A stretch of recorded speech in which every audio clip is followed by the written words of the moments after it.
जय श्री राम। योगेश अनंत काले। सभी सुनने वालों को प्यार भरा नमस्कार। मेरा व्हाट्सएप नंबर है 9970151429 9970151429। मित्रों, 1510 से लेके लगातार सत्ता में बने रहे पोर्तुगीज आखिर में 1961 में भारत से निकल गए। मेरे ख्याल से भारत के 2500 साल के इतिहास में ये एकमात्र सत्ता है कि जो लगातार 400 साढ़े 400 साल तक रही। शायद दुनिया में भी एक दो होगी, पता नहीं। अब जाहिर है जो अब्राहमिक रिलीजियस पावर करती है वही पोर्तुगीज ने किया कि सत्ता का उन्होंने धर्म प्रसारण के लिए व्यापक उपयोग किया। लेकिन ये भी बात मित्रों सही है कि गोमांतक में आज भी हिंदू ज़्यादा है।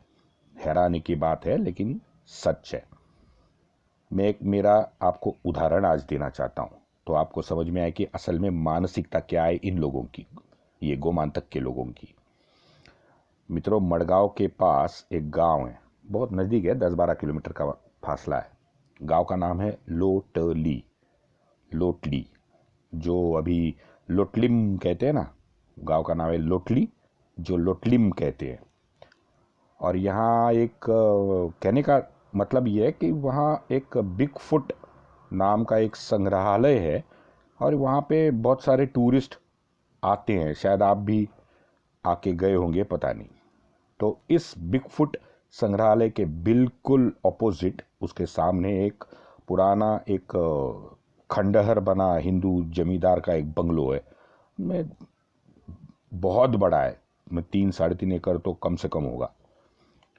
और ये बंगलों का इतिहास भी है कि वो मकड़ी एक हिंदी फिल्म थी तो उसका पूरा शूटिंग वो बंगलों में हुआ था। अच्छा, वो घर जो है, वो जो बंगलो था उसके पीछे एक गोवा सरकार का एक पंप हाउस है, जो पंप हाउस से गोवा सरकार पानी, पीने का पानी मुहैया करती है गाँव लोटली को। तो ये पंप हाउस की एक पाइपलाइन का वॉल का काम मुझे मिला था गवर्नमेंट से। तो पुणे से हम 5 लोग थे, तो 5 लोग हम मड़गांव गए और मड़गांव में ही रहे और मड़गांव से रोज अप डाउन करते थे। तो काम तो चल रहा था। तो एक दिन ये लोटली का सरपंच मेरे पास आ गया। अब वो मैं रोज स्नान करने के बाद अष्टगंध मैं लगाता हूँ, माथे पे तिलक लगाता हूँ। तो वो देखता था, वो मुझे तो रोज देख रहा था। वो नज़दीक आया, फिर बोला, डायरेक्टली पूछा, क्यों भाई महाराष्ट्र से हो? मैं बोला हाँ पुणे से हूँ। भाई कितने दिन का काम है? बोला 15 दिन का है। क्यों? नहीं सर, वो ऊपर जो मेन टंकी है वहाँ फ्लो मीटर का कनेक्शन भी देना है, तो नीचे वो पंप को भी कुछ, वो हमारी मैकेनिकल इंजीनियरिंग की बातें हो गई, इधर उधर की गपशप हो गई। और फिर महोदय ने डायरेक्ट धर्म पे ही वो आ गए।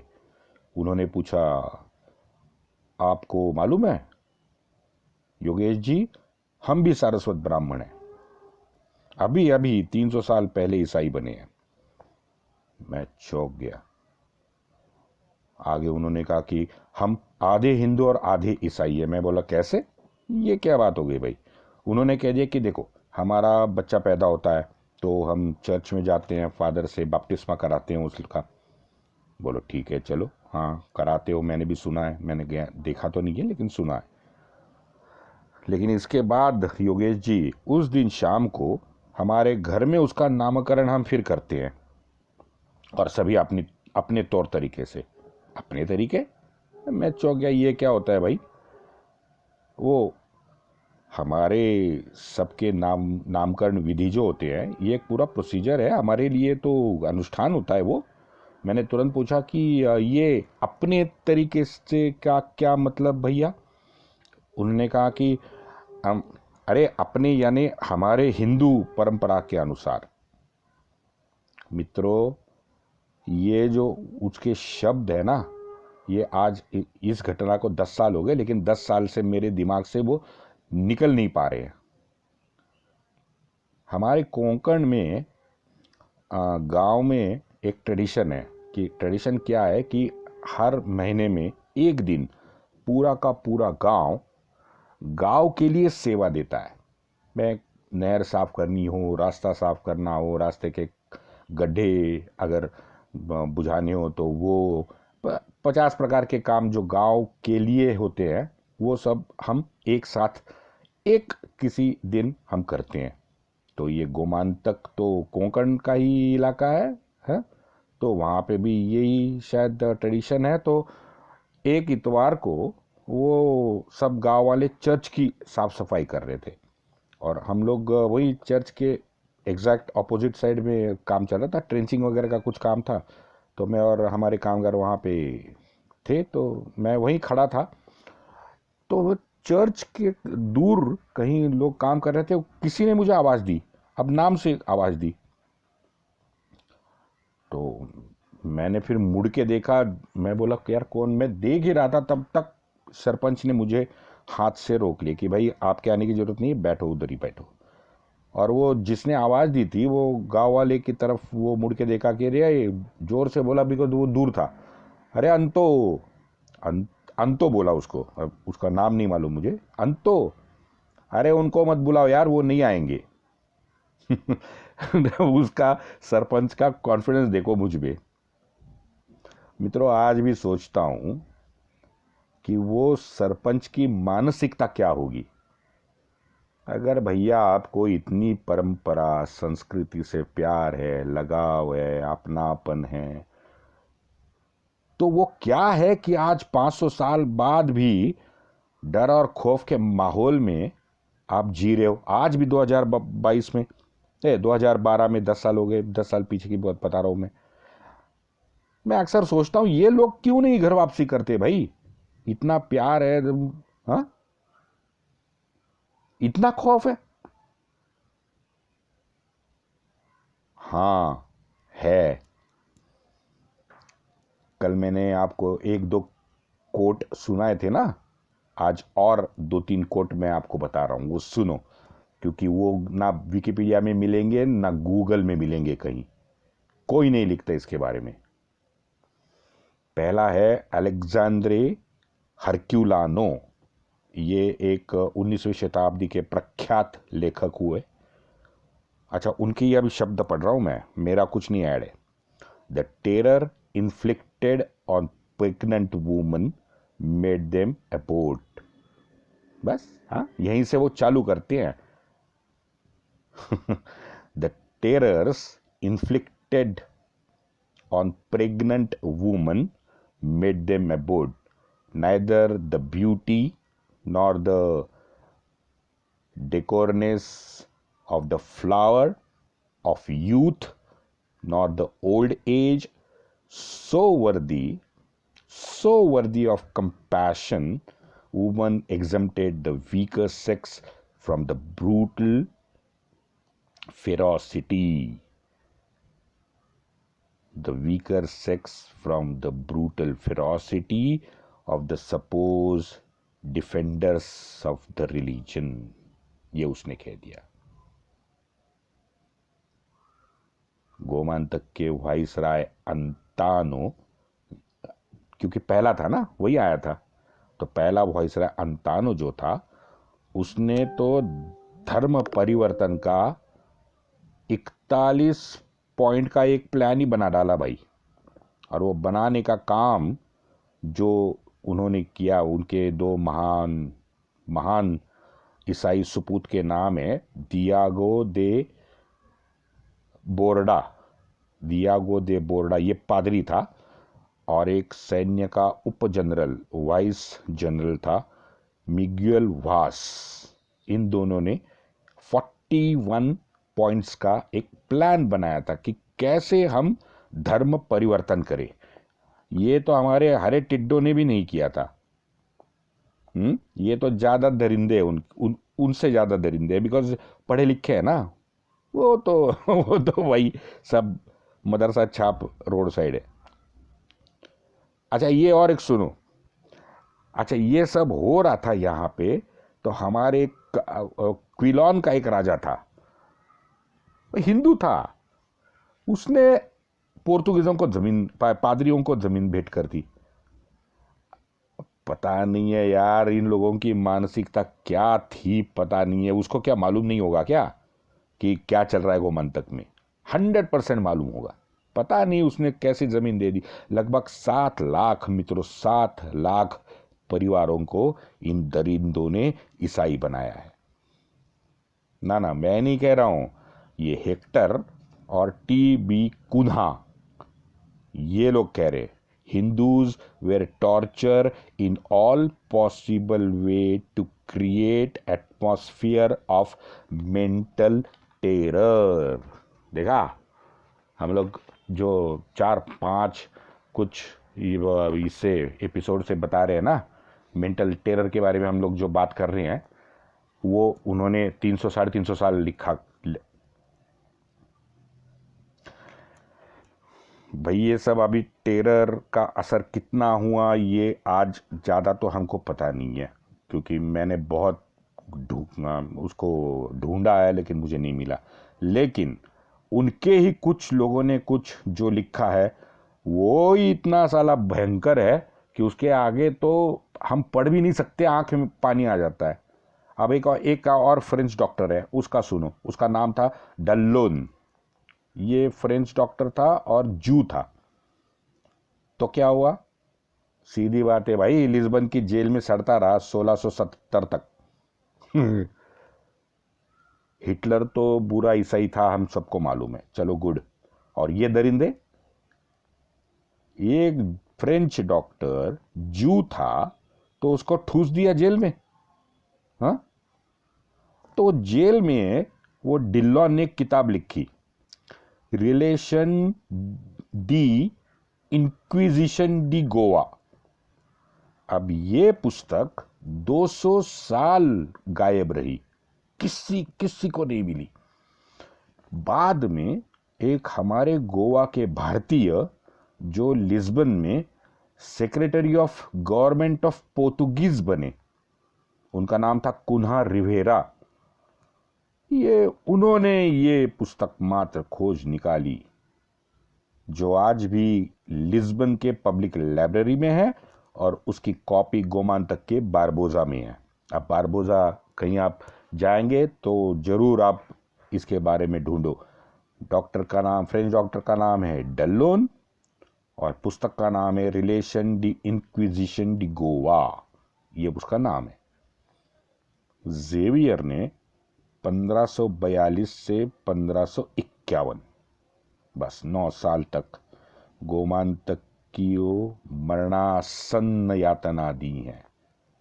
जितना बोलूं, जितना मैंने पढ़ा है, वो मैं क्या बताऊं आपको। मैं हिंदी मेरी अच्छी नहीं है इतनी, नहीं तो अगर मराठी होता तो मैं बता देता कि मुझे क्या लगता है। हमारे रोंगटे खड़े हो जाते हैं। हम मराठी में कहते हैं कि अंगावर काटा है, तो आमच्या रोंगटे खड़े हो जाते हैं वो जब मैं पढ़ने लगता हूं। आपसे भी मित्रों, गोमांतक में जब आप ऐश करने जाओगे ना, तो सभी मित्रों को हाथ पांव सब जोड़ के मेरी एक विनती है, बस छोटी सी विनती है। आप वो जब गोवा जाओगे तो टैक्सी वाले को या ऑटो वाले को उसको बोलना कि हाथ कटरो खाम्ब, एक हाथ कटरो नाम का खंबा है भाई साहब, मुझे वहां लेके जाओ। और वहां जाके पता नहीं कितने वीर गति प्राप्त हमारे हिंदू पूर्वज है, उनको जरा प्लीज याद करना। मेरी आपसे विनती है, बस 2 मिनट, ज्यादा नहीं लूंगा। आपका कितना जाएगा? एक 1.5 घंटा, 2 मिनट वहां पे बैठना, याद करना। वहां आना जाने का खर्चा कितना होगा? 200-500 रुपए बस।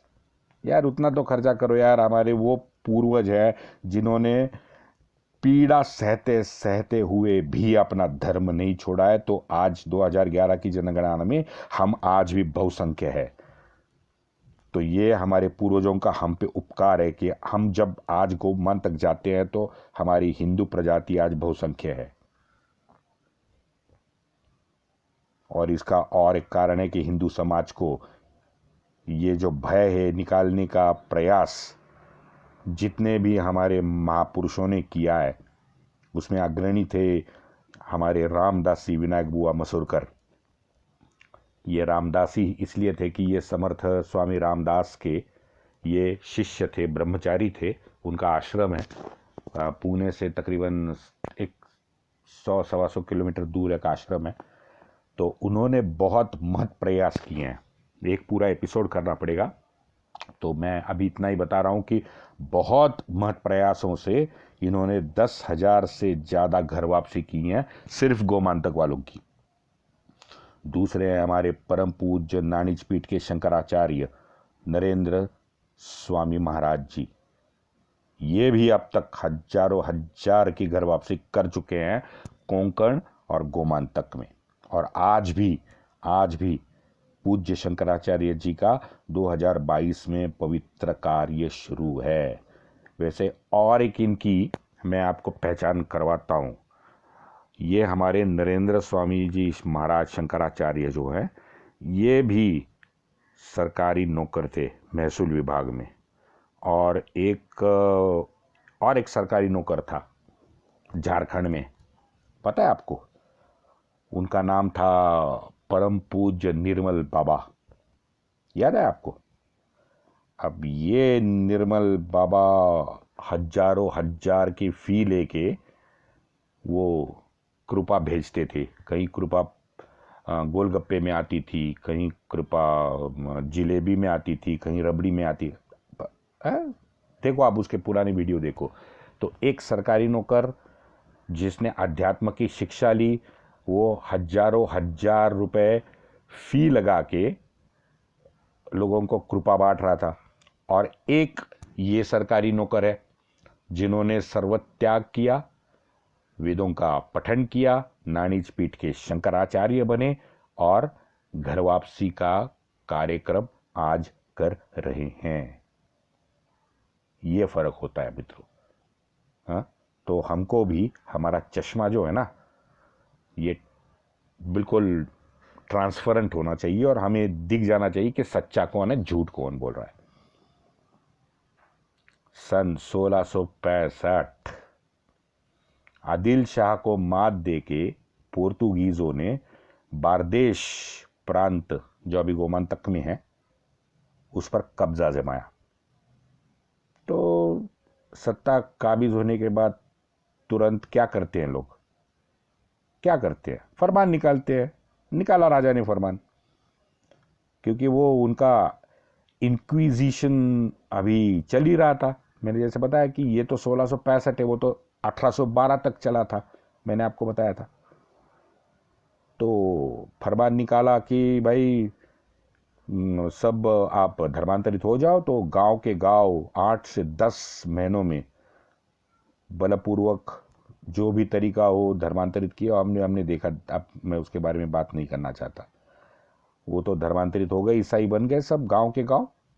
लेकिन इस धर्मांतरण का विरोध करने वाले 3000 हिंदुओं को पोर्तुगीजों ने एक पर्याय दिया। क्या दिया पर्याय? कि भाई आज से 2 महीनों में आपको ईसाई बन जाना है, नहीं तो यहां से आप चले जाओ। अगर यहां रहोगे तो मार दिए जाओगे। और ये आदेश गोवा के वाइसराय ने निकाला था। अब ये समाचार रायगढ़ तक पहुंचा।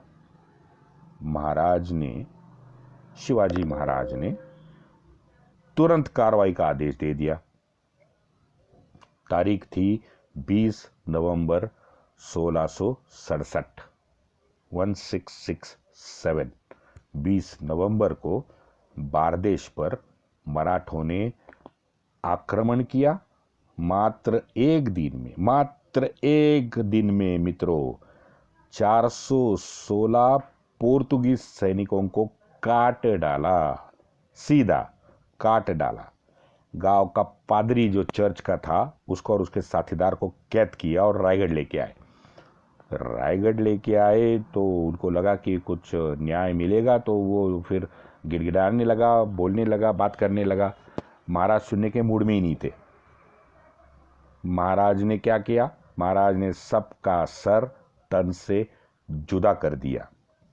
No ifs no buts, direct action. Chhatrapati Shivaji Maharaj की जय। वैसे मित्रों, जाते जाते मैं आपको और एक चीज़ बताना चाहता हूँ जो दुखद है लेकिन सत्य है। नागालैंड में आज 27 अगस्त 2022 है, आज भी नागालैंड का किसान संडे को खेत में काम नहीं कर पाता। ध्यान दो मित्रों, वो काम नहीं कर पाता, क्योंकि अगर यदि उसने काम किया तो गांव के चर्च उसको 5,000 रुपए का दंड सुनाते हैं और उसको आज भी 25 कोड़े खाने पड़ते हैं। चक दे क्रिश्चियन इंडिया, वंदे मातरम।